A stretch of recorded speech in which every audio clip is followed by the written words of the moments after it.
Hello students, इस video में हम जो टॉपिक पढ़ेंगे उसका नाम है बीजीय समीकरणों का हल, आंकिक विधियाँ, solution of algebraic equations, numerical methods. ठीक है, एल्जेब्रिक इक्वेशंस को हम न्यूमेरिकली सॉल्व करते हैं और उन्हें सॉल्व करने के लिए हम जिन विधियों का प्रयोग करते हैं उन्हें हम बोलते हैं न्यूमेरिकल मेथड्स या आंकिक विधियाँ। ठीक है, बीजीय व अबीजीय समीकरणों के मूल यानी रूट्स प्राप्त करने के लिए अनेक विधियाँ हैं। ठीक है, इन्हें जो एल्जेब्रिक इक्वेशंस होंगी उनके जो रूट्स होंगे उनको फाइंड करने की यानी न्यूमेरिकली उनको सॉल्व करने की अनेक विधियां हैं। और कौन कौन सी विधियों का हम पढ़ेंगे? पहली है क्रमिक विभाजन विधि, समद्विभाजन विधि या बोल्जानो विधि। ये तीनों नाम इसी विधि के हैं। सक्सेसिव बाइसेक्शन या बाइसेक्शन मेथड या बोल्जानो मेथड। क्लियर। दूसरा है रेगुलर फाल्सी विधि या मिथ्या स्थिति विधि, रेगुलर फाल्सी मेथड और फॉल्स पोजीशन मेथड। ठीक है, इसके बाद है न्यूटन रैप्सन विधि या न्यूटन रैप्सन मेथड। इसके बाद है गॉस विलोपन विधि या गॉस एलिमिनेशन मेथड। तो हम एक एक करके इन चारों विधियों के बारे में पढ़ेंगे। तो ये इनमें इम्पोर्टेंट है, न्यूटन रैप्सन मेथड। ठीक है, तो पहली विधि को पढ़ेंगे समद्विभाजन विधि या क्रमिक विभाजन विधि, बाइसेक्शन मेथड और सक्सेसिव बाइसेक्शन। तो इसकी कार्यविधि को हम सीधा प्रश्नों में समझेंगे। पहला प्रश्न लेते हैं। कह रहा है समीकरण x square minus 3x minus 5 बराबर 0 अंतराल 2,2.5 का तृतीय लगभग मान ज्ञात करो। ठीक है, ये इक्वेशन दी हुई है, इसे हमें सॉल्व करना है और इंटरवल जो दिया है वो दिया है 2,2.5। ठीक है, तो इसके लिए हमें इस इंटरवल के लिए हमें इसका तीसरा मान लगभग ज्ञात करना है। ठीक है, तो सबसे पहले हम क्या करते हैं, जो फंक्शन दिया होता है उसे हम ऐसे लिख लेते हैं इक्वेशन को, एफ एक्स बराबर x³ माइनस 3x माइनस 5। ठीक, इसके बाद जो दो वैल्यू दी होती हैं इंटरवल, इसको हम एक एक करके इसमें रखेंगे। f2 निकालेंगे, 2 यहाँ रखेंगे और सॉल्व कर लेंगे। क्या मिला हमको? -3 यानी नेगेटिव वैल्यू। इसके बाद 2.5 रखते हैं, तो 2.5 रखेंगे और सॉल्व करेंगे तो मिलेगा 3.125 जो कि पॉजिटिव है। तो इसमें हमें यही बात ध्यान देनी है कि हम जो दो इंटरवल रखते हैं उन दोनों इंटरवल में एक वैल्यू हमें नेगेटिव मिलनी चाहिए और एक वैल्यू हमें पॉजिटिव मिलनी चाहिए। क्लियर, एक वैल्यू नेगेटिव और एक वैल्यू पॉजिटिव होनी चाहिए। ठीक, अतः मूल 2 तथा 2.5 के बीच होगा। क्लियर। अब इसके बाद हम लिखते हैं मूल का प्रथम मान यानी फर्स्ट अप्रॉक्सीमेशन। ठीक है, फर्स्ट अप्रॉक्सीमेशन निकालेंगे तो इसका फॉर्मूला होता है x1 बराबर a प्लस बी अपॉन 2। अब a और b क्या है? a और b हमारा वही वैल्यू है जो इंटरवल हमें दिया हुआ है, a बराबर 2 और b बराबर 2.2.5। ठीक है, तो इन दोनों को हम यहाँ लगा देंगे क्योंकि मूल इन दोनों के बीच में होगा। जो रूट होगा इक्वेशन का वो इन दोनों के बीच में होगा। यहाँ लगा दिया हमने, इसे सॉल्व कर लिया, हमें मिल गया 2.5। ठीक है, यानी कि जो इक्वेशन का फर्स्ट रूट होगा वो होगा 2.5। क्लियर। इसके बाद निकालते हैं मूल का द्वितीय मान यानी सेकंड अप्रॉक्सीमेशन। तो हमारा इक्वेशन क्या था? x³ minus 3x minus 5। अब इसमें जो वैल्यू हमें मिली है यानी कि जो हमें फर्स्ट रूट मिला है मूल का प्रथम मान, वही वैल्यू हम इसमें यहाँ लगाते हैं, f(x) में लगाएंगे। तो ये क्या था? x1, तो ये हो जाएगा f(x1) यानी कि f और यहाँ पे x की जगह पे 2.25 लग जाएगा, x1 की वैल्यू 2.25 और इसमें हम रख देंगे। कैलकुलेशन थोड़ा सा टफ हो सकती है इसलिए हमने ये पहले ही सॉल्व कर लिया है इसको। तो इसमें हम लगा देंगे 2.25 माइनस 3 इंटू 2.25 माइनस 5। इसे कैलकुलेट करेंगे, टोटल कैलकुलेट करने के बाद हमें जो वैल्यू मिलेगी वो मिलेगी -0.3594। क्लियर, जो कि एक नेगेटिव वैल्यू है ना। ये कैसी वैल्यू है? ये नेगेटिव वैल्यू है। अब हमने बताया था कि हम जो हमारा रूट होगा वो उन दोनों वैल्यू के बीच में होगा जो एक नेगेटिव वैल्यू दे रही है और एक पॉजिटिव वैल्यू दे रही है। तो ये कैसी वैल्यू दे रही है? नेगेटिव। अब इससे ऊपर देखते हैं पॉजिटिव वैल्यू हमें कहाँ पर मिल रही थी। तो पॉजिटिव वैल्यू हमें यहाँ मिल रही है, 2.5 दे रहा है पॉजिटिव वैल्यू, इसके ऊपर नेगेटिव वैल्यू है, तो इससे कोई मतलब नहीं है। अब एक हमारा पॉजिटिव वैल्यू ये हो गया और दूसरा हमारा नेगेटिव वैल्यू ये हो जाएगा। क्लियर? तो दूसरा वैल्यू ले लेते हैं। ठीक है,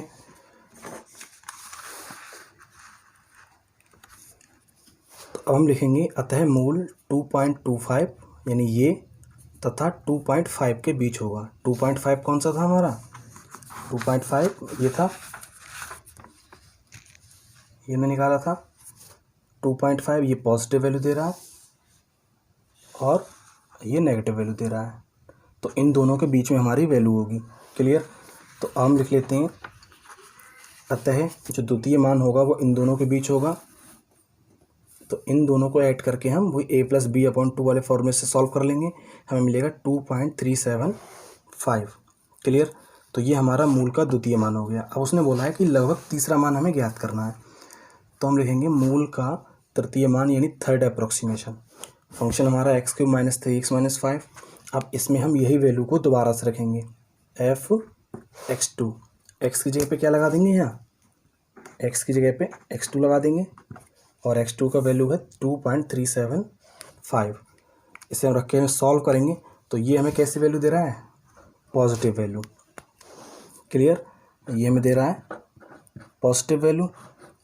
तो अभी हमने देखा था कि हम एक पॉजिटिव और एक नेगेटिव वैल्यू लगातार देखते हैं, एक पॉजिटिव और एक नेगेटिव, तो ये हमें पॉजिटिव वैल्यू दे रहा है। इससे ऊपर हम जाएंगे, इससे ऊपर जाएंगे तो ये हमें कैसी वैल्यू दे रहा था? Negative value. कैसी वैल्यू दे रहा था? नेगेटिव। 2.25 पर हमें मिल रही थी नेगेटिव वैल्यू, तो यहाँ पर हमें 2.375 पे मिल रही है पॉजिटिव वैल्यू। तो जो मूल होगा वो इन्हीं दोनों के बीच में होगा, 2.375 और ये 2.25 के बीच में। तो इन दोनों को लिख लेते हैं, अतः मूल 2.375 तथा 2.25 के बीच होगा। क्लियर? तो इसे सॉल्व कर लेंगे, x3 बराबर 2.375 + 2.25 और कैलकुलेट कर लेंगे इसको, ये मिल जाएगा 2.3125। तो यही हमारा थर्ड अप्रोक्सीमेशन हो जाएगा और मूल इसका तीसरा मूल हो जाएगा। यही हमसे पूछा था उसने। क्लियर? अगला देखते हैं। सेकंड क्वेश्चन में कह रहा है समीकरण f(x) बराबर x³ - 18 के मूल का तृतीय लगभग मान समद्विभाजन यानी बाइसेक्शन विधि से ज्ञात करो। ठीक है, तो ये हमारा f(x) है, x³ - 18। अब इसमें हमें उसने मूल नहीं दिए हैं, इंटरवल जो था हमें पिछले क्वेश्चन में दिया हुआ था लेकिन इसमें हमें नहीं दिया है।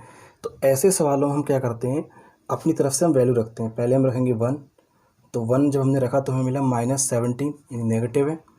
उसके बाद हमने रखा 2, तो 2 रखने पर क्या मिला? -10, ये भी नेगेटिव है। तो इन दोनों के बीच में जो हमारा मूल होगा वो नहीं हो सकता। ठीक है, क्योंकि ये भी नेगेटिव और ये भी नेगेटिव है।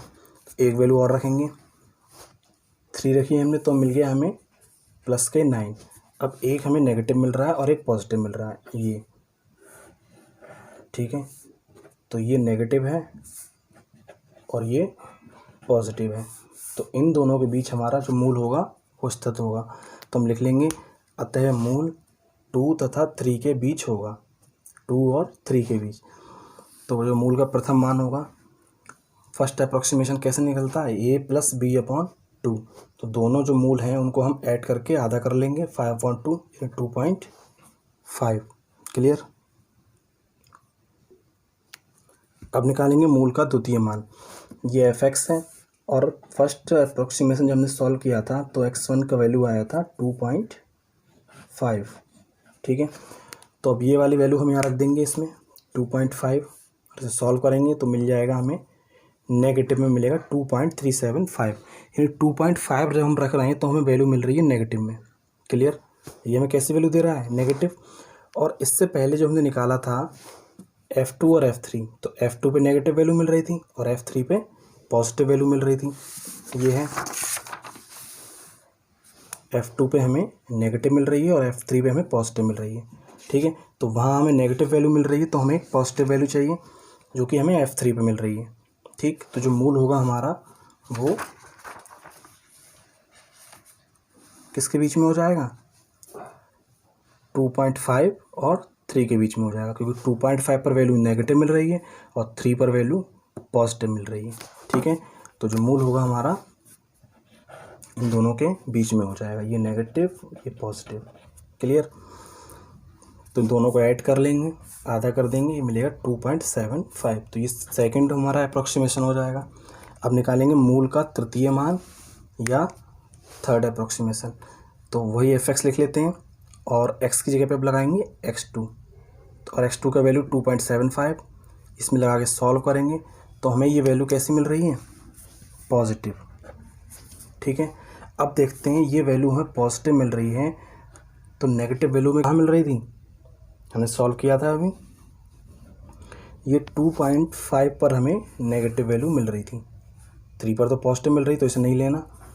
2.5 पे हमें कैसी वैल्यू मिल रही है, नेगेटिव। उधर हमें F2 पर भी नेगेटिव वैल्यू मिल रही थी, लेकिन वो हम नहीं लेंगे क्योंकि हम लगातार लेते हैं। इससे जस्ट ऊपर जो वैल्यू मिल रही होती है डिफरेंट साइन की, हम उसे लेते हैं। तो ये 2.5 पर मिल जाएगा नेगेटिव, तो यहाँ लिख देंगे F2.5 इक्वल माइनस 2.375 यानी नेगेटिव वैल्यू। ठीक है। तो जो हमारा मूल होगा वो 2.75 और 2.5 के बीच में हो जाएगा। ठीक है। इसे सॉल्व कर लेंगे, x3 बराबर 2.75 प्लस 2.5 इक्वल अपॉन 2। इसे कैलकुलेट कर लेंगे तो ये हमारा हो जाएगा थर्ड अप्रोक्सीमेशन। क्लियर। अगला देखते हैं। थर्ड क्वेश्चन भी सेम वैसा ही है। कह रहा है समद्विभाजन विधि का 3 बार प्रयोग करके समीकरण का वह मूल ज्ञात करो जो 1 और 2 के बीच में है। ठीक है। तो यहाँ हमें इंटरवल उसने पहले से दे दिए हैं, 1 और 2। तो यहाँ पे हम निकालेंगे, यहाँ 1 रखेंगे, पहले यहाँ 1 रखेंगे, तो F1 क्या हो जाएगा, 1 माइनस 1 कट जाएगा, कैंसिल हो जाएगा, -4, यानी हमें F1 पे वैल्यू मिलेगी नेगेटिव। क्लियर। अब हम यहाँ पे 2 रखेंगे, 1 और 2 के बीच में कह रहा है, जब 2 रखेंगे सॉल्व करेंगे तो ये मिल जाएगा प्लस का 2 यानी कि पॉजिटिव। ठीक है। तो ये नेगेटिव है, ये पॉजिटिव है, यानी मूल हमारा इन्हीं दोनों के बीच में होगा। तो लिख लेंगे अतः मूल 1 तथा 2 के बीच होगा। तो मूल का जो प्रथम मान हो जाएगा फर्स्ट अप्रोक्सीमेशन, वो क्या हो जाएगा, x1 equal a plus b upon 2। दोनों का वैल्यू लगा देंगे, 1 प्लस 2 सॉल्व कर लेंगे 1.5, यानी फर्स्ट अप्रोक्सीमेशन जो होगा हमें वो क्या मिलेगा, x1 इक्वल 1.5। अब हम सेकंड अप्रोक्सीमेशन सॉल्व करेंगे, मूल का द्वितीय लगभग मान fx बराबर है x³ माइनस x माइनस 4, और x की जगह पे हम लगा देंगे x1 यानी 1.5 लगा देंगे इस इक्वेशन में और सॉल्व करेंगे तो हमें कैसी वैल्यू देगा, ये वैल्यू हमें नेगेटिव में मिलेगी। क्लियर।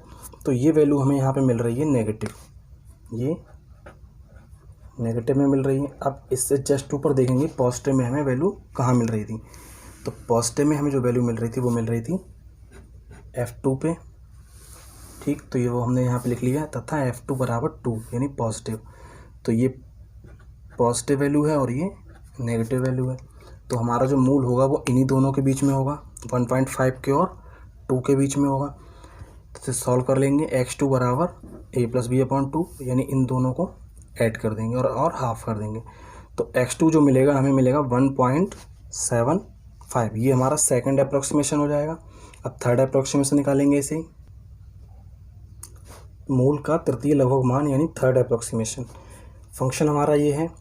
अब इसमें x की जगह हम लगाएंगे x2 जो हमने अभी ये सॉल्व किया है 1.75। तो 1.75 लगा के सॉल्व करेंगे तो हमें कैसा मिल रहा है, नेगेटिव मिल रहा है। ठीक है। ये हमें मिल रहा है नेगेटिव। अब इससे जस्ट ऊपर हम देखेंगे हमें पॉजिटिव वैल्यू कहाँ मिल रही थी। तो इससे जस्ट ऊपर हम ये देखेंगे तो ये हमें कैसी वैल्यू दे रहा है, 1.5 पर नेगेटिव। ठीक है। और इससे ऊपर जाएंगे तो 2 पर हमें कैसी वैल्यू मिल रही है, पॉजिटिव। तो हम इसी के साथ देखेंगे इसको। ठीक है। 1.75 पे नेगेटिव वैल्यू मिल रही है और F2 पे हमें पॉजिटिव वैल्यू मिलेगी। क्लियर। तो जो मूल होगा हमारा वो इन्हीं दोनों के बीच में हो जाएगा, अतः मूल 1.75 तथा 2 के बीच होगा। तो x3 बराबर क्या हो जाएगा, 1.75 प्लस 2/2 सॉल्व कर लेंगे तो ये क्या मिल जाएगा, 1.875। तो यही हमारा इसका थर्ड अप्रोक्सीमेशन हो जाएगा। ठीक है, तो सेम मेथड है, कोई भी इक्वेशन दिया हुआ हो, अगर हमें इंटरवल दिया हुआ है तो भी हम सॉल्व कर सकते हैं, अगर हमें इंटरवल नहीं दिया हुआ है तो भी हम उसे सॉल्व कर सकते हैं। क्लियर। नेक्स्ट वीडियो में हम एक नए टॉपिक को पढ़ेंगे। इनमें से हम चारों विधियों को बारी बारी पढ़ेंगे। एक हमने पढ़ लिया, अब नेक्स्ट वीडियो में हम नेक्स्ट पढ़ेंगे।